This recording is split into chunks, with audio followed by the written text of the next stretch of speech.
All of you, welcome back to my channel. मैं आज आप लोगों के लिए लेकर आ चुकी हूँ एक कलेक्टिव रीडिंग जिसका टॉपिक रहने वाला है love letter of your person. आपके जो पर्सन है, पार्टनर है, लव इंटरेस्ट है, उनकी तरफ से हम आपके लिए मैसेजेस देखेंगे, संदेश देखेंगे, चैनल करने की कोशिश करेंगे एक लव लेटर को आपके लिए। तो ये रीडिंग जनरल है, कलेक्टिव है, सभी ज़ोडिएक साइंस के लिए है, हर उम्र के व्यक्ति के लिए है, टाइमलेस है। जब भी आप इस वीडियो तक पहुंचेंगे आपके साथ तभी रेजोनेट करेगा, फिर चाहे आप इस वीडियो तक कितने भी समय बाद क्यों ना पहुंचे हों। ओके, क्योंकि ये रीडिंग जनरल है, कलेक्टिव है, इसीलिए ओपन माइंडेड होकर सुनना, खुद को ज़बरदस्ती रीडिंग में फिट इन मत करना। जितना रेजोनेट होता है उतना ही एक्सेप्ट कीजिएगा and leave the rest. Male female दोनों के लिए है, सभी ज़ोडिएक साइंस के लिए है। Okay, as you all know timeless readings हैं हमारी। ओके, तो चलिए let's not waste any more time और आके देखते हैं आगे कि आपके पर्सन की तरफ से क्या लव लेटर आपके लिए चैनल होता है, उसमें क्या क्या मैसेजेस आपके लिए आते हैं। ओके, थोड़ा ओपन माइंडेड होकर सुनिएगा। Let's start. Think about your person. जो भी आपके पर्सन हैं उनके बारे में सोचिए, बट स्पेशली ये रीडिंग लव इंटरेस्ट के लिए है तो लव इंटरेस्ट के बारे में ही सोचिएगा। ओके, ये 2 कार्ड यहाँ पर आए हैं, 1 बाय 1 पिक करेंगे। ओ माय गॉड, सबसे पहले ही सन का कार्ड आ गया है। क्या बात है व्यूअर्स, क्या किस्मत है आपकी। सबसे पहले सन का कार्ड आना बहुत ही पॉजिटिव साइन है। ऐसा लगता है कि जो मैसेज वो आपको देना चाहते हैं, जो बात वो लव लेटर के थ्रू आपसे कहना चाहते हैं, उसमें सबसे ज़रूरी बात तो यही है कि आप उनकी खुशी का रीज़न हो।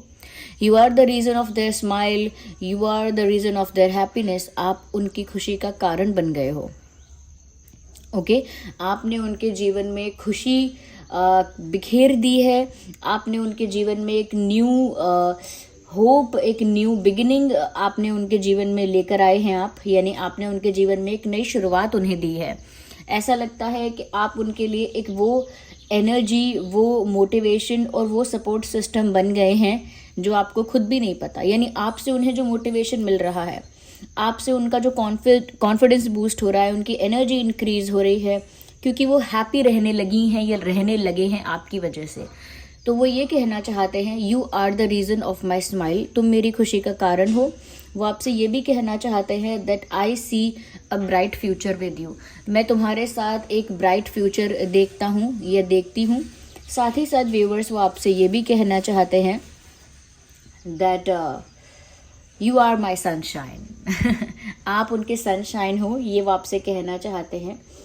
एंड कहीं ना कहीं वो आपसे ये भी कहना चाहते हैं दैट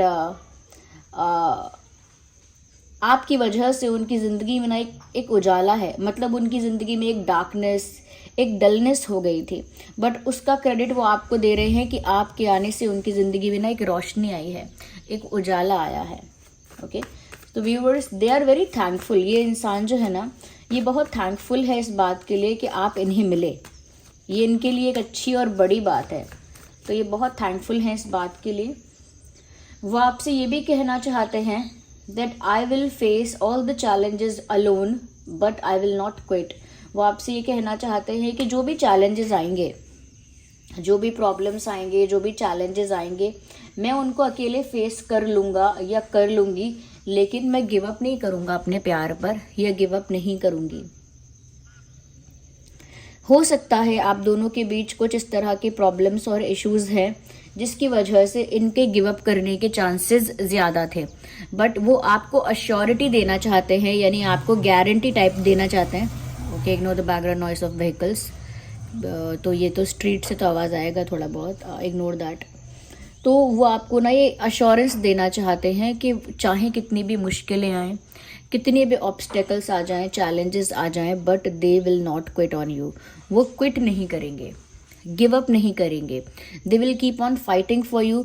वो आपको पाने के लिए, अपने प्यार के लिए फाइट करते ही रहेंगे, हार नहीं मानेंगे, इसका मतलब ये है।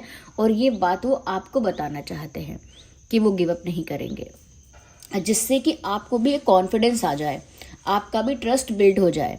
इसीलिए वो ये बात आपको बताना चाहते हैं कि कितने भी प्रॉब्लम्स आ जाएं, वो गिव अप तो नहीं करने वाले। ओके, सब कुछ अकेले टैकल करने का हिम्मत रखते हैं, सब कुछ अकेले संभालने की स्ट्रेंथ रखते हैं। ओके, या रखती हैं। अच्छा, वो आपसे ये भी कहना चाहते हैं that I never wanted to leave और I never wanted to go, but it was the condition that I had to leave. ऐसा कहना चाहते हैं, मैं तो कभी जाना चाहता ही नहीं था, या मैं तो कभी आपसे दूर जाना चाहती ही नहीं थी, बट किस्मत ने या समय ने, परिस्थितियों ने मुझे इस तरह से घेरा और इस तरह से बांधा और इस तरह से मुझे मजबूर किया कि ना चाहते हुए भी मुझे जाना पड़ा। यानी डेस्टिनी ने या सर्कमस्टांसेस ने, सिचुएशंस ने इन्हें ऐसा करने पर मजबूर कर दिया, एकदम कह सकते हैं कि इनकी मजबूरी बन गई और इनके लिए एक ऐसा प्रेशर बन गया कि इन्हें जाना ही पड़ा, या इनके लिए एक ऐसी कंडीशन क्रिएट हो गई कि इनको जाना पड़ा। तो यहाँ पर साफ नज़र आ रहा है और वो आपसे भी ये कहना चाहते हैं, it is an unwanted departure. ये जो मेरा जाना हुआ है आपकी लाइफ से थोड़े समय के लिए भी, ये एक अनवांटेड डिपार्चर है। मैंने कभी खुद से नहीं सोचा है, ना मैं सोच सकती, ना मैं सोच सकता कि मैं तुमसे दूर चला जाऊं या चली जाऊं, but destiny has done this to me. मतलब किस्मत ने ही मेरे साथ ये खेल खेला है कि मुझे ना चाहते हुए भी मजबूरियों के चलते, परेशानियों के चलते और परिस्थितियों के चलते मुझे दूर किस्मत ले गई अपने आप। बट डेस्टिनी उन्हें आपसे दूर लेकर गई है तो आपसे मिलाएगी भी, ऐसा उनको फेथ है, क्योंकि सन का कार्ड भी यहाँ पर है। ऐसा उनको पूरा फेथ है, पूरा विश्वास है कि जैसे किस्मत ने उन्हें ना चाहते हुए भी आपसे दूर किया है, वैसे ही किस्मत आप दोनों को वापस मिलाएगी भी, क्योंकि उन्हें आपके साथ अपना एक ब्राइट फ्यूचर अब भी दिखता है। अब भी वो आपके लिए सारे प्रॉब्लम्स को, सारे बैटल्स को लड़ने के लिए तैयार हैं, सारे चैलेंजेस को फेस करने के लिए रेडी हैं। Beautiful. Oh my God, this is not beautiful. What is this? What is this? Why it is happening? चलिए आगे देखते हैं और क्या है और क्या कहना चाह रहे हैं। Oh my God, क्या बात है, क्वीन ऑफ कप्स का कार्ड आ गया। व्यूअर्स, आपके पर्सन तो अपना प्यार कन्फेस कर रहे हैं। वो तो कह रहे हैं I love you, I love you, I need you, do not doubt my intentions, I genuinely love you. मैं तुम्हें प्यार करती हूँ या करता हूँ, मुझे तुम्हारी ज़रूरत है। तुम मेरे इंटेंशंस को, मेरे इरादे को डाउट मत करना, क्योंकि मेरा इरादा सच्चा है, साफ़ है और वो सिर्फ प्यार है। मेरा इंटेंशन तुम्हारे लिए गलत नहीं है, इसीलिए इंटेंशन को डाउट मत करना। मैं तुमसे सच्चा प्यार ही करती हूँ या सच्चा प्यार ही करता हूँ। I am very serious about you, मैं तुम्हें लेकर बहुत सीरियस हूँ। And it is not a joke to me, I hope it is not for you इधर। ये मेरे लिए कोई जोक नहीं है, कोई मस्ती मजाक या टाइम पास नहीं है, और मैं उम्मीद करता हूँ या करती हूँ कि ये तुम्हारे लिए भी कोई टाइम पास, मजाक या फिर मस्ती नहीं है। आई होप जितना मैं सीरियस हूँ इतनी ही तुम भी सीरियस हो, या जितनी मैं सीरियस हूँ आई होप तुम भी उतने ही हो। Because my feelings are real and pure, क्योंकि मेरी जो भावनाएं हैं, प्रेम है, वो सच्चा है, प्योर है और वो तुम्हारे लिए है। तो व्यूअर्स, इनका तो प्यार सच्चा है और ये इस लव लेटर में अपना प्यार ही कन्फेस कर रहे हैं या कर रही हैं। या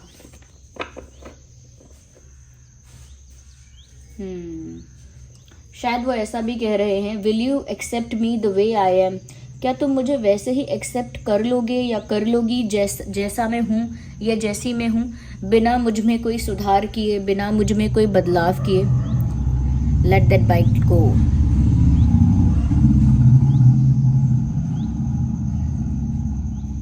समटाइम्स इट फील्स लाइक कि जैसे मैं सड़क पर ही रीडिंग कर रही हूँ।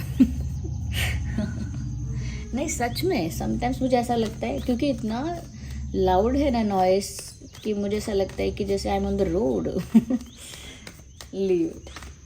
बट ये भी ना थोड़ा इंटरेस्टिंग है, ये बैकग्राउंड नॉइस आता रहता है, because it has now become a part of reading. अब ये बैकग्राउंड नॉइस ना रीडिंग का पार्ट बन गया है।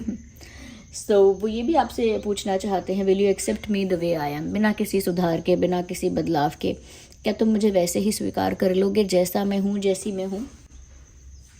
तो वो तो आपको ही बताना होगा कि आप स्वीकार करोगे कि नहीं करोगे।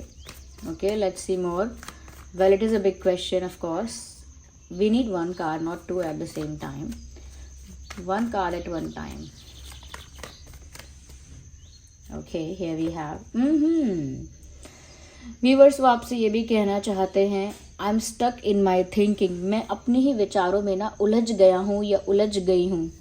I can not think out of the box, मैं आउट ऑफ द बॉक्स सोच नहीं पा रहा हूँ, एक दायरे के बाहर, यानी एक लिमिट के बाहर, एक दायरे के बाहर मैं सोच नहीं पा रही हूँ या मैं सोच नहीं पा रहा हूँ। मेरी जो सोच है वो बहुत उलझ गई है, यानी कि इन्होंने बहुत ओवर थिंकिंग की है और उस ओवर थिंकिंग की वजह से इन्होंने बहुत सारे भ्रम पाल लिए हैं, यानी मिसअंडरस्टैंडिंग्स क्रिएट कर ली हैं। बहुत सारी चीज़ें जो सच में नहीं हैं उन्हें अज्यूम कर लिया है और बहुत ओवर थिंकिंग करने की वजह से फेक सिनेरियोज़ क्रिएट किए हैं अपने माइंड में, और उस वजह से अब उन्हीं फेक सिनेरियोज़ में, उन्हीं इल्यूजन्स में, उन्हीं मिसअंडरस्टैंडिंग्स और अजम्पशंस में ये फंस गए हैं। यानी अजम्पशंस यानी अनुमान लगाए इन्होंने कुछ अपने मन से, अनुमान लगाए कुछ इन्होंने, अपना ही गणित लगाया, कुछ इन्होंने गलत फहमियाँ भी पाली। तो अब इन सब चीज़ों के चलते ये अपने ही सोच में स्टक हो गए हैं और ये बात वो आपको बता रहे हैं, that I am stuck in an illusion, मैं एक इल्यूजन में फंस गया हूँ। और वो इल्यूजन किसने क्रिएट किया है? इन्होंने। यानी खुद ही क्वेश्चन करना, खुद ही आंसर देना, खुद ही बात की जड़ तक पहुंचना और फिर खुद ही उसका आंसर देना। मतलब जब इंसान बहुत ओवर सोच लेता है, ओवर एनालाइज करता है, ओवर चीज़ों को कंटेम्पलेट करता रहता है, तो वो हमेशा कुछ ना कुछ ऐसे अपने दिमाग में एक धारणा बनाता है और उसी को सच मानता है कि यही सच है, कि ये मुझे नफरत करते हैं और इन्होंने जानबूझ के ऐसा किया था, और यहाँ इन्होंने मेरा मजाक उड़ाने के लिए किया था, और यहाँ इन्होंने बदला लेने के लिए किया था। अभी किसने बताया? उनके दिमाग ने खुद। तो ये ओवर थिंकिंग है। तो वो अब एक्सेप्ट करना चाहते हैं आपके आगे कि उन्होंने बहुत ओवर थिंकिंग की और वो उसकी वजह से बहुत लंबे समय तक स्टक रहे।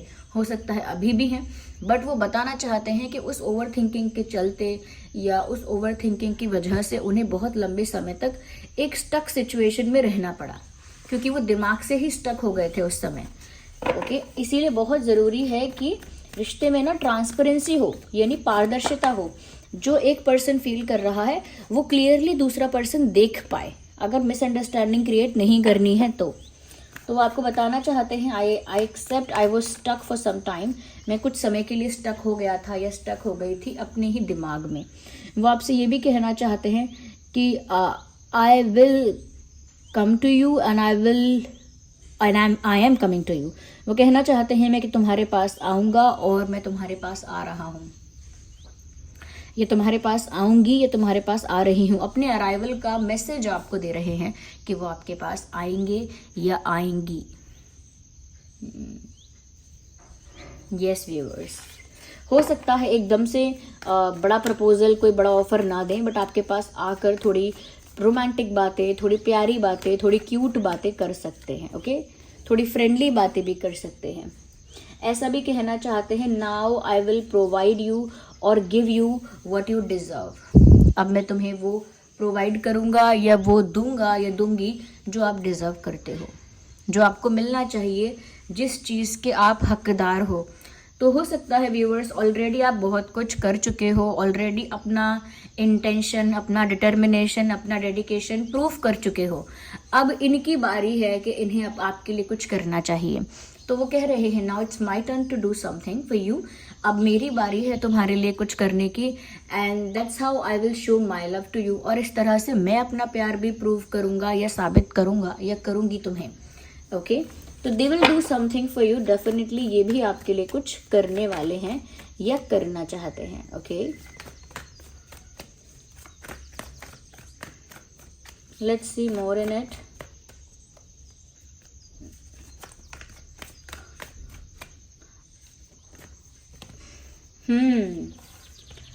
Well, I'm waiting for the right time और I'm waiting for the right chance। कह रहे हैं कि मैं किसी सही समय का, किसी सही मौके का इंतज़ार कर रहा हूँ, या फिर वो ये भी कह रहे हैं कि मैं तुम्हारा ही इंतज़ार कर रहा हूँ, या फिर यूनियन का इंतज़ार कर रहा हूँ। बट एक्चुअली जैसा मुझे यहाँ पर दिख रहा है, जिसके ज़्यादा चांसेस हैं, वो ऐसा कह रहे हैं कि तुम्हारा इंतज़ार कर रहा हूँ। That is more true here. ज़्यादा चांसेस इस चीज़ के हैं कि वो किसी अपॉर्चुनिटी का, किसी मोमेंट या चांस का इंतज़ार तो कर रहे हैं, बट उससे ज़्यादा व्यूवर्स वो आपका इंतज़ार कर रहे हैं, it looks like. Yeah, they're waiting for you. Yes. अगर मैं साइंस की बात करूँ तो यहाँ पर देखिए Gemini, Libra, Aquarius, Aries, Leo, Sagittarius, Taurus, Virgo, Capricorn and Cancer, Scorpio, Pisces भी है, क्योंकि यहाँ पर water sign, earth sign, fire sign और एयर साइन सभी साइंस इंक्लूड हो गए हैं. Here we have swords, wands, pentacles and cup. तो ये सभी साइंस यहाँ पर इंक्लूड हैं. मैं इंपॉर्टेंट डेट कुछ बताना चाहती हूँ. 7/17/27 and 8/18/28, 6/16/26, 2/12/22, 3/13/23, 4/14/24. ये कुछ डेट्स है जो आपके लिए रेलेवेंट हो सकते हैं, इम्पॉर्टेंट हो सकते हैं समहाउ.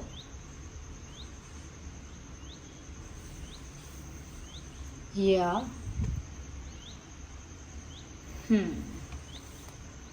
आइए लेट्स सी मोर. कुछ हैंड रिटन मैसेजेस भी अब हम लेंगे देखने के लिए कि और वो आपसे क्या कहना चाहते हैं. Let's pick some hand written messages to see कि वो और आपसे क्या कहना चाहते हैं. What else they want to say to you.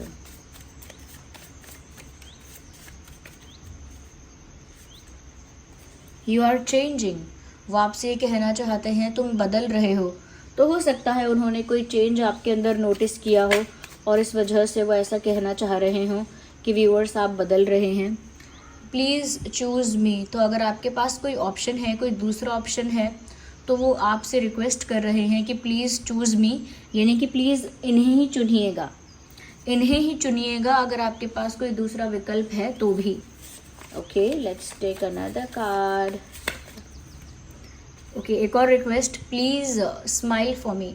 तो उन्हें आपकी स्माइल, आपकी मुस्कुराहट बहुत पसंद है, उन्हें आप स्माइल करते हुए बहुत अच्छे लगते हो, इसीलिए वो आपको रिक्वेस्ट कर रहे हैं प्लीज़ स्माइल फॉर मी, कृपया मेरे लिए मुस्कुराओ. Okay, that is what they are trying to say. ये भी बोलना चाहते हैं.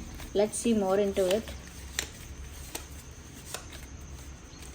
Distance kills me. तो अगर आप लोगों के बीच एक लॉन्ग डिस्टेंस है, जोग्राफिकल डिस्टेंस है, कहीं दूर हैं आप दोनों, जिस भी केसेस में ऐसा है कि आप लोग दूर हैं, तो वो आपसे कहना चाहते हैं डिस्टेंस किल्स मी, यानी कि ये जो दूरियां हैं ना, वो उन्हें अंदर ही अंदर तड़पाती हैं, सताती हैं, परेशान करती हैं. ये दूरियां उन्हें अच्छी नहीं लगती, उन्हें आपसे दूर होना ही अच्छा नहीं लगता.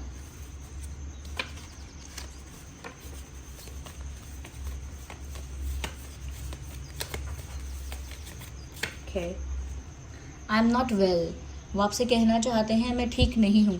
तो इमोशनली ऐसा हो सकता है they are not feeling well, they are not feeling happy. तो वो कह रहे हैं कि वो ठीक नहीं हैं, क्योंकि वो आपसे दूर भी हैं, डिस्टेंस है, डिस्टेंस उन्हें अंदर से तकलीफ़ पहुँचाता है. और वो आपकी स्माइल देखना चाहते हैं, शायद आप मुस्कुरा नहीं रहे हैं व्यूअर्स. एक चिंता ये भी है कि आपके पास कोई दूसरा ऑप्शन भी है, और एक चिंता ये भी है कि आप बदल रहे हो, और साथ ही साथ में इसीलिए वो ठीक नहीं है, आई एम नॉट वेल ऐसा कह रहे हैं. क्योंकि व्यूअर्स यहाँ पर वो स्टक हैं, उन्होंने ये बात एक्सेप्ट की. कुछ चैलेंजेस हैं, कुछ जिन्हें वो अकेले फेस करेंगे, लेकिन चैलेंजेस हैं. वो जाना नहीं चाहते थे, लेकिन किस्मत ने फिर भी आप लोगों को दूर किया, और अब वो सही समय का इंतज़ार कर रहे हैं. जब वो आपको सही समय आ जाए, और आपका इंतज़ार कर रहे हैं जब आप लोगों का यूनियन हो जाए, तो वो आपको वो सारी चीज़ें प्रोवाइड कर पाएँ जो आप डिज़र्व करते हो, जिनका आपको हक है, तो वो आपको प्रोवाइड करना चाहते हैं. So this was the reading viewers. I hope it was helpful. और इतने प्यारे प्यारे कमेंट्स के लिए, इतने लाइक्स के लिए और इतना अप्रिसिएशन के लिए थैंक यू सो मच. इस रीडिंग के लिए भी अपना प्यार दिखाइए और बताइए कितना रिलेट और रेजोनेट करती है. अगर आप नए हैं सब्सक्राइब करिए, लाइक करिए, कमेंट करिए. चलिए मिलते हैं अगली रीडिंग में, तब तक के लिए bye bye family, bye bye angels, love you all, bye bye, take care.